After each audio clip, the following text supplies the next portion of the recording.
Remember a few months ago when Congresswoman Alexandria Ocasio-Cortez called for a blacklist of people who worked in the Trump administration, calling them, quote, sycophants? Well, now, in light of the recent events that took place on Capitol Hill, the chief content officer for Forbes is working on making that a reality. In a recent piece, he wrote, quote, hire any of Trump's fellow fabulists above, talking about former press secretaries like Sean and Sarah Huckabee Sanders and the current press secretary, Kayleigh McEnany, and former advisor, Kellyanne Conway, and Forbes will assume that everything your company or your firm talks about is a lie.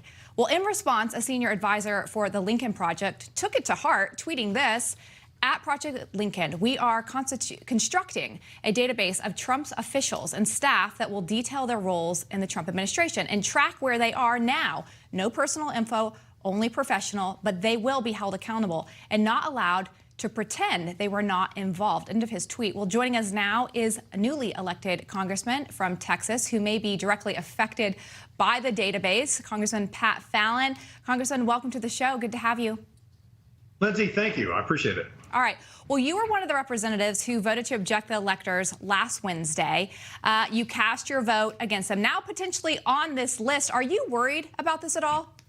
You know, it reminds me of a bit of those videos from the 90s, but with a political twist. We're going to call it liberals gone wild. It doesn't make a lick of sense. And this is about, the left says they use euphemisms like, oh, we need to hold these conservatives accountable. But really what that means is just let's punish and silence. Yes. And we're not going to let them do that. We're not going to let them silence Newsmax and other conservative networks. They're trying to do that on social media platforms. But I was elected by 750,000 East Texans to be their voice in our representative republic. And I'm not going to worry about people that don't like me for the wrong damn reasons. Well, there you go. That sounds very Texan of you. They will be proud of you in East Texas for taking a stand like that. Congressman, there's a lot of people that have sort of gone out there and said that they have regrets to objecting or they're trying to run for the hills now. So I'm going to put it to you. Do you have any regrets about your vote or your stance? No, because it was on a constitutional basis. I didn't object to all 6 of the states in question because in Nevada we couldn't find any constitutional basis to do so, but we did in 5 states. And then when the mob came in, that was a story unto itself, and it was surreal. I still can't believe it all happened. But then when we got back and we did the people's business, people asked, are you still going to object? And I said, I'm not going to let the damn mob dictate my votes because they're bullies. And I'm not going to let them win. If you believed in not certifying before, or for that matter, if you believed in certifying before, the mob shouldn't change. The actions of those criminals shouldn't change your stance at all. Well, yeah. Congressman Fallon, according to the media, that everyone that challenged the electors on the floor last Wednesday wanted to perpetuate this lie or a scam, some type of political charades. Do you feel like that was true? Tell us what motivated you to object, the specific states that you did. Lyndsay, that's a great question. Just take, for instance, Arizona. They had 4 years to register voters that they thought would vote against President Trump. 4 years. And then they weren't sure because Arizona was going to be tight. So they went to an Obama-appointed district court judge, a federal district court judge, and he said, well, I know what the state legislature said, that you can't register to vote 29 days out, but I'm going to change that October 5th date to October 23rd. That was unconstitutional on its face because of Article 2, Section 1 says electors are chosen by the state legislatures in the manner in which they're chosen. So that judge had no authority to do that, and they game the system constantly every 4 years in November, and at some point in time we have to stand up and say no more. That's the thing that I think is amazing is that we are missing.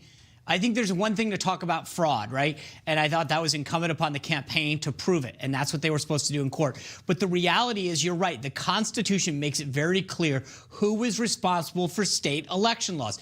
It's the legislatures.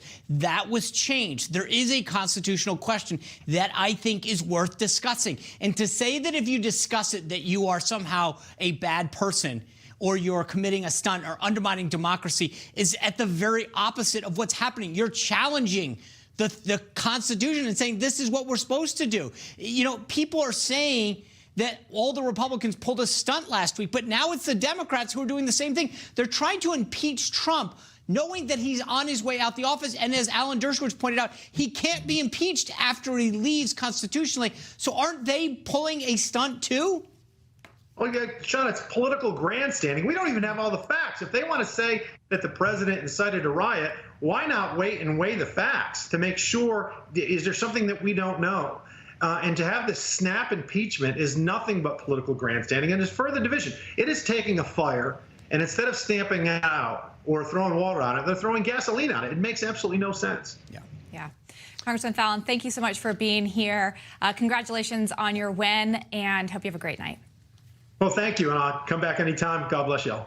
Newsmax TV is now America's fastest growing cable news channel. We give you the real news you need. So subscribe to our YouTube channel and give us a thumbs up. If you like this video, share it with your friends. Newsmax TV streams live on YouTube for free. Newsmax TV, real news for real people.